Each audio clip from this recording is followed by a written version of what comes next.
हरि बोल। सभी वैष्णव के चरणों में मेरा सादर दंडवत प्रणाम। आज फिर आपकी सेवा में हम लोग लेकर आए हैं दिव्य पारमार्थिक रत्न इस ग्रंथ का द्वितीय भाग, जिसका शीर्षक है श्रील प्रभुपाद के सानिध्य में जीवन। पिछले सत्र में हमने काफ़ी सारी बातें देखी थी। पिछले भाग में विशेषकर हमने श्रील भक्ति प्रमोद पुरी गोस्वामी ठाकुर, हमारे प्रिय परम गुरुदेव, इनका जन्म, इनकी बचपन की बातें, तत्पश्चात इनका श्रील प्रभुपाद के साथ पहली भेंट और तत्पश्चात आगे की जो सारी बातें हैं ये हमने पढ़ी थी। आज से हम लोग पढ़ना शुरू कर रहे हैं श्रील प्रभुपाद के सानिध्य में श्रील भक्ति प्रमोद पुरी गोस्वामी महाराज का जीवन। तो हम लोग पाठ शुरू करेंगे। तत्पूर्व प्रार्थना कर लेते हैं। वंदे हम श्री गुरु श्रीयुता पदकमलम श्री गुरु वैष्णवांश्च श्री रूपम साग्रजाता सहगणा रघुनाथान्वितं तं सजीवं साद्वैतं सावधूतं परिजनसहितं कृष्णचैतन्यदेवं श्रीराधा कृष्णपदान्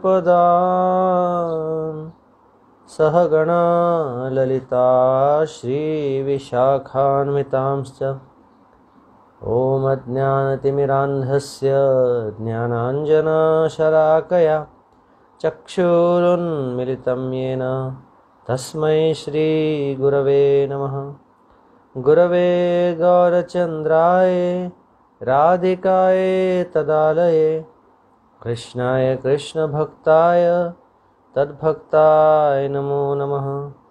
नमो विष्णुपादाय गौरांगपृष्ठरूपिणे श्रीभक्तिविबुधाय वै बोधाय नितिनामिने नमो भक्तिप्रमोद श्रीपुरीपृष्ठस्वरूपिणे तद्भिन्नप्रकाशाय करुणामूर्तये नमः।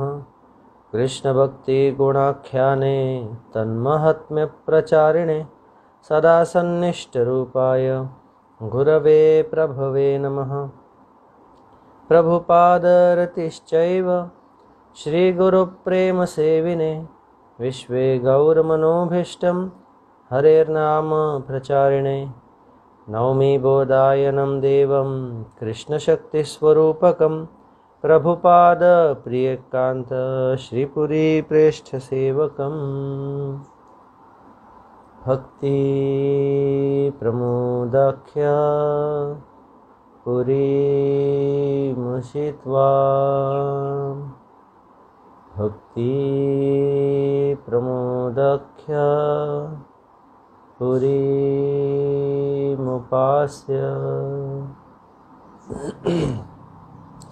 भक्ति प्रमोदाख्य पुरीं प्रणम्य भक्ति प्रमोदं लभते जन वै गौरकृष्ण नामदाता कीर्तनानन्दवर्धनं बहिर्मुखजीवत्राता वन्दे सरस्वतीं प्रभुं। भज श्री कृष्ण चैतन्य प्रभु नित्यानंद श्री अद्वैत गदाधर शिवासादि गौर भक्तवृंद। हरे कृष्णा कृष्णा कृष्णा हरे हरे, हरे राम राम राम हरे हरे। हरि बोल। तो आज हम पढ़ना शुरू कर रहे हैं वैभव 12, इस ग्रंथ का 12वां अध्याय, जो कि इस ग्रंथ के द्वितीय भाग का पहला अध्याय होगा। अध्याय का शीर्षक है कृष्ण संसार में प्रवेश, मठवास का शुभारंभ एवं मठ में प्रारंभिक जीवन। श्री प्रमोद भूषण को अपनी माता का आशीर्वाद प्राप्त हो चुका था। दुर्गा पूजा के प्रथम दिवस से प्रारंभ होकर आगामी 10 दिनों तक उनका अवकाश था। बंगाल में दुर्गा पूजा सप्तमी से प्रारंभ होती है, अतः उनका अवकाश षष्ठी से प्रारंभ हुआ। इस अवसर का लाभ उठाकर श्री प्रमोद भूषण षष्ठी तिथि के दिन अपनी मां के साथ गंगानंदपुर पहुंच गए। उन दोनों को देखकर गृह के सभी सदस्य, विशेषकर श्री प्रमोद भूषण के कनिष्ठ भ्राता ननी गोपाल अत्यधिक प्रसन्न हुए। वह आगामी 10 दिन अपने ज्येष्ठ भ्राता के साथ व्यतीत करना चाहते थे, किंतु 3 दिनों के पश्चात विजयदशमी के दिन ही श्री प्रमोद भूषण को किसी आवश्यक कार्य से कलकत्ता लौटना पड़ा। श्री प्रमोद भूषण श्रील प्रभुपाद के निकट श्रीमद् भागवतम कथा श्रवण करने के उद्देश्य से उल्टा डांगा जंक्शन रोड स्थित गौड़ीय मठ में उपस्थित हो गए। अपनी सर्वज्ञता का किंचित आभास प्रदान करते हुए श्रील प्रभुपाद ने श्री प्रमोद भूषण को देखते ही कहा, मैं आपकी ही प्रतीक्षा कर रहा था। आपको श्रीमन महाप्रभु की वाणी का प्रचार करने के लिए अतिशय परिश्रम करना है। अब आप यहीं से अपने कार्यालय के लिए आवागमन एवं अवशिष्ट समय में श्रीमन महाप्रभु की सेवा कीजिए। श्री प्रमोद भूषण श्रील प्रभुपाद के श्रीमुख से श्रीमन महाप्रभु की सेवा प्राप्ति की बात श्रवण कर अत्यधिक प्रसन्नता से विवल हो गए। वह श्रील प्रभुपाद के चरणों में नतमस्तक होकर कहने लगे, आप कृपापूर्वक मठ में मेरी सेवाएं निर्दिष्ट कर दीजिए। मैं तो अज्ञ हूँ। आपके आदेश और मार्गदर्शन के बिना मैं किस प्रकार श्रीमन महाप्रभु की सेवा कर पाऊंगा। श्रील प्रभुपाद ने कहा, प्रमोद भूषण, मैं तो बहुत समय से आपकी प्रतीक्षा कर रहा था। मैंने 1917 से 1921 तक आपकी प्रतीक्षा की है। अंततः अब जाकर मुझे आपको श्रीमन महाप्रभु की बृहद मृदंग की सेवा में एक वादक के रूप में नियुक्त करने का सुअवसर प्राप्त हुआ है। यदि आप पूर्ण निष्ठा एवं निष्कपटता से प्रयास करेंगे तो श्रीमन महाप्रभु की कृपा से आप निश्चित रूप से उनकी सेवा करने में सक्षम होंगे। आप अपनी नौकरी पूर्ववत करते रहो, जिससे आपके परिवार की आर्थिक सहायता भी संभव हो सके। श्री प्रमोद भूषण ने हाथ जोड़कर विनम्र स्वर से पूछा, मेरे इस प्रकार मठ में निवास करने से अन्य मठवासियों को कोई आपत्ति तो नहीं होगी? श्रील प्रभुपाद ने उत्तर दिया, यह मेरा दायित्व है। यह सुनकर श्री प्रमोद भूषण ने उत्साहपूर्वक कहा, प्रभुपाद, आप कितने कृपालु हैं। आपकी करुणा केवल भक्तों तक ही सीमित नहीं है, अपितु आप तो सभी जीवों पर करुणा करने वाले हैं। श्रील प्रभुपाद ने पुनः कहा, मठ से कार्यालय में आवागमन करने में कुछ भी अनुचित नहीं है। असुविधा तब प्रारंभ होती है जब आपका उद्देश्य त्रुटिपूर्ण हो, अर्थात कार्यालय के कार्यों में आवश्यकता से अधिक आसक्त होने पर असुविधाएं अवश्य भावी है। श्रील प्रभुपाद ने पुनः कहा, आज भगवान श्री रामचंद्र का विजय दिवस विजयादशमी है। हम सभी सम्मिलित होकर विपुल कीर्तन करेंगे। आप अपने साथ जो भी वस्तुएं लाए हैं वह कुंज बाबू को दे दीजिए। वह उन्हें सुरक्षित स्थान पर संरक्षित कर देंगे एवं आप कीर्तन में योगदान कीजिए। श्रील प्रभुपाद के आदेशानुसार श्री प्रमोद भूषण कुछ ही समय में नाट्य मंदिर में उपस्थित हो गए। वहाँ भगवान राम की लंका विजय के उपलक्ष्य में उत्सव रूपी विपुल कीर्तन गुंजायमान था। ऐसा प्रतीत हो रहा था मानो कलकत्ता के उक्त संकीर्ण से संकीर्तन भवन में गोलोक का वातावरण प्रकट हो गया हो। तदनंतर श्रील प्रभुपाद ने भगवान रामचंद्र की लीलाओं का वर्णन करना प्रारंभ किया। श्री प्रमोद भूषण श्रील प्रभुपाद के मुख से भगवान राम की लंका विजय का अत्यंत हृदयस्पर्शी वर्णन श्रवण कर अतिशय प्रसन्न हुए। वह विशेष रूप से इस बात से अत्यधिक प्रभावित हुए कि किस प्रकार हनुमान जी ने सेवा और भक्ति के प्रति अपनी निष्ठा के बल पर असंभव कार्य को भी संभव कर दिया। श्री प्रमोद भूषण ने भी प्रथम दिन से ही हरि गुरु वैष्णव के प्रति इसी प्रकार की निष्ठा से संपन्न होकर अपने मठवास का प्रारंभ किया। आगे श्री प्रमोद भूषण के मठ में प्रारंभिक जीवन के बारे में बता रहे हैं।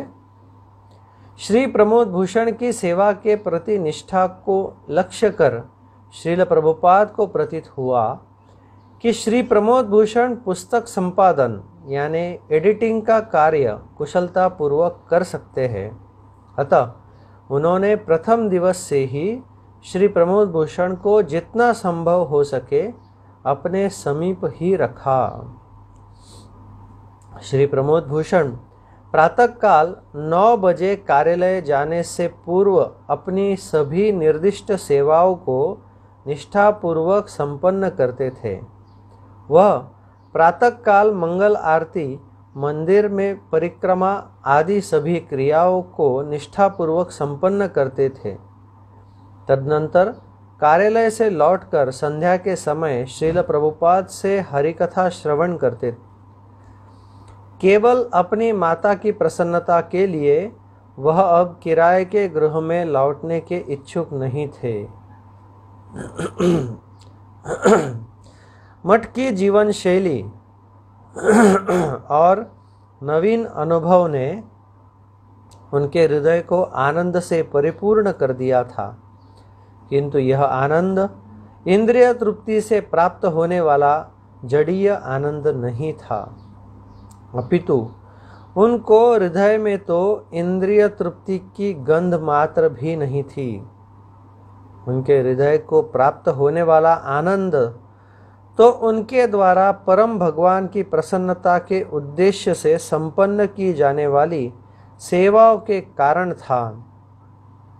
परम भगवान की सेवा में नियुक्त होकर आत्मशुद्धि होने पर जीव दिव्य आनंद का अनुभव करता है।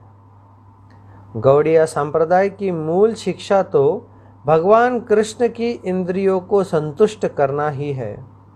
भगवान कृष्ण ही परम ईश्वर है। अन्य सभी जीवात्माएं तो भगवान कृष्ण का अंश स्वरूप है। गौड़ीय मठ इंद्रिय तर्पण अथवा मनोकल्पित विचारों का समर्थन नहीं करता। मनुष्य योनि तो भगवान कृष्ण को सेवा के द्वारा आनंद प्रदान करने के लिए है, किंतु भाग्यहीन मायाबद्ध जीव इस गुप्त रहस्य को जाने बिना भौतिक विद्वत्ता से उत्पन्न अहंकार के मद तथा इंद्रिय तर्पण में लिप्त होकर देवताओं के लिए भी दुर्लभ मनुष्य जीवन को व्यर्थ ही व्यतीत कर रहे हैं। किंतु श्री प्रमोद भूषण इस सत्य से भली भांति अवगत हो गए थे। इससे पूर्व श्री प्रमोद भूषण को यह अनुभव नहीं था कि भगवान की सेवा में इतना अधिक आनंद है, किंतु उन्हें शीघ्र ही इस बात का अनुभव हो गया। इस प्रकार 2 वर्ष व्यतीत हो गए। वर्ष 1924 में श्री कृष्ण जन्माष्टमी से 2 दिन पूर्व श्रील प्रभुपाद ने श्री प्रमोद भूषण को अपने कक्ष में बुलवाया। इससे पूर्व श्रील प्रभुपाद ने श्री प्रमोद भूषण को इस प्रकार अपने कक्ष में नहीं बुलवाया था। श्री प्रमोद भूषण ने विचार किया कि संभवतः उनसे कोई त्रुटि हो गई है, किंतु कक्ष में पहुंचने पर श्रील प्रभुपाद ने मुस्कुराते हुए मृदु स्वर में कहा, प्रमोद भूषण, आप कब तक सांसारिक प्रमोद भूषण बने रहेंगे? यदि आप केवल सांसारिक आनंद के ही आभूषण बने रहेंगे तो हमारा उद्देश्य पूर्ण नहीं होगा। प्रमोद इस शब्द का अर्थ है आनंद और भूषण का अर्थ है आभूषण। इसलिए श्रील प्रभुपाद कहते थे, जड़ प्रमोदेर भूषण हईले चलबे ना। परसों श्री कृष्ण जन्माष्टमी है। उस दिन मैं आपको सांसारिक प्रमोद भूषण के भाव से मुक्त कर आध्यात्मिक प्रमोद भूषण के भाव से विभूषित करना चाहता हूँ। आपका इस विषय में क्या विचार है? यह सुनकर श्री प्रमोद भूषण ने विनम्रता पूर्वक उत्तर दिया, श्रील प्रभुपाद, आपकी इच्छा तो भगवान की इच्छा है। आपके आदेशानुसार मुझे मठ से कार्यालय आवागमन करते हुए एवं आपके सान्निध्य में मठ में ही निवास करते हुए 2 वर्ष व्यतीत हो चुके हैं। मैं अपनी आय का कुछ ही अंश मठ में सेवा के उद्देश्य से दे पाता हूँ। अवशेष अंश मैं अपने पारिवारिक व्यय के लिए प्रयोग करता हूँ। इस प्रकार मठ में निवास करना उचित नहीं है। मैं भी दीर्घ काल से इस विषय में विचार कर रहा था, किंतु आपके आदेश और अपने परिवार की आर्थिक असुविधाओं के कारण इस विषय में कुछ व्यक्त करने में सक्षम नहीं हो सका। इसके अतिरिक्त मैं इस बात से भी अवगत नहीं हूँ कि मैं औपचारिक रूप से आपके चरणाश्रय के योग्य हूँ भी या नहीं, किंतु आज प्रातःकाल की इस शुभ बेला में आपका आदेश श्रवण कर मैं भी यही विचार कर रहा हूँ कि संभवतः मेरा भौतिक बंधन से पूर्णतया मुक्त होने का समय आ गया है, किंतु मैं नहीं जानता कि मैं आपकी और श्री श्री राधा गोविंद की कृपा से आपकी कितनी सेवा कर पाऊंगा। यह सुनकर श्रील प्रभुपाद ने कहा, आपकी विनम्रता ही वैष्णवता का मुख्य लक्षण है। विनम्रता तो वैष्णव का आभूषण है। इसके अतिरिक्त आप कान्यकुब्ज ब्राह्मण कुल से संबंधित है। यदि ब्राह्मण कुल में उत्पन्न कोई व्यक्ति सद्गुरु का चरणाश्रय ग्रहण कर अपना जीवन यापन सद्गुरु की आज्ञानुसार करता है, तो वह तीनों लोकों को पवित्र कर सकता है। दूसरी ओर श्री वृंदावन दास ठाकुर के अनुसार ब्राह्मण कुल में उत्पन्न होकर भी यदि कोई अवैष्णव के समान आचरण करे तो ऐसे व्यक्ति से केवल वार्तालाप करने मात्र से ही समस्त पुण्य क्षीण हो जाता है। अतः मैं आपके माध्यम से तीनों लोकों को पवित्र कर संपूर्ण विश्व को आनंदमय बनाऊंगा।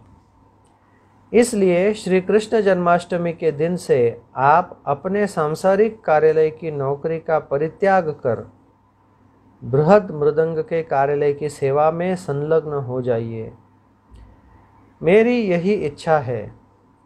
उस दिन मैं आपको हरिनाम दीक्षा, ब्राह्मण दीक्षा यानी पांचरात्रिक दीक्षा तथा गेरुए यानी केसरी वस्त्र प्रदान करूंगा। आप आगामी 2 दिनों में स्वयं को प्रस्तुत कर लीजिए। श्री प्रमोद भूषण ने विनम्रता एवं प्रसन्नता से परिपूर्ण स्वर में कहा, आपके आदेशों का पालन करना ही मेरा जीवन हो।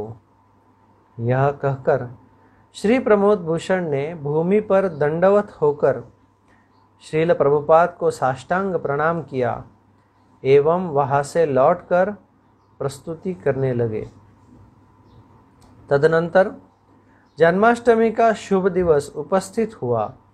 मठ में प्रातःकाल ही बहुत से भक्तगण एकत्रित हो गए। मंगल आरती के पश्चात श्रील प्रभुपाद ने श्री प्रमोद भूषण से पूछा, क्या आप प्रस्तुत हैं? श्री प्रमोद भूषण ने कहा, आपकी कृपा से मैं प्रस्तुत हूँ। श्रील प्रभुपाद ने कहा, आपका जन्म ब्राह्मण परिवार में हुआ है, अतः आपके लिए पृथक रूप से यज्ञ हवन की आवश्यकता नहीं है। आपका शीघ्रतापूर्वक मेरे कक्ष में आ जाइए। यह कहकर श्रील प्रभुपाद अपने कक्ष में चले गए। मठ में सभी भक्तजन श्री प्रमोद भूषण की दीक्षा के विषय में सुनकर अतिशय प्रसन्न हुए। श्रील प्रमोद भूषण यानी श्रील भक्ति प्रमोद पुरी गोस्वामी महाराज की जय हो। श्रील प्रभुपाद की जय हो। यहाँ पर हमारा 12वां अध्याय समाप्त होता है। 13वां अध्याय श्रील प्रभुपाद का पदाश्रय दीक्षा ग्रहण पुनः इस सत्र में पूरा नहीं हो पाएगा, तो अभी समय भी काफ़ी कम बचा है, तो हम लोग ये जो अध्याय है ये अगले सत्र में पाठ करेंगे।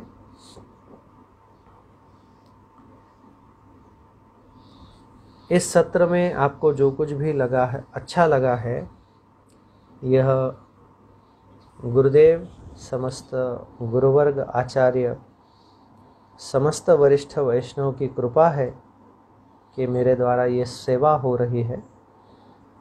और जो कुछ भी आपको गलत लगा हो, यह मेरी त्रुटि समझकर, एक बालक समझकर मुझे क्षमा कर दे। ऐसी ही सेवा अविरत आपके चरणों में चलती रहे, यही प्रार्थना करता हूँ और आज के सत्र को विराम देता हूँ। बहुत बहुत धन्यवाद। हरि बोल, दंडवत प्रणाम।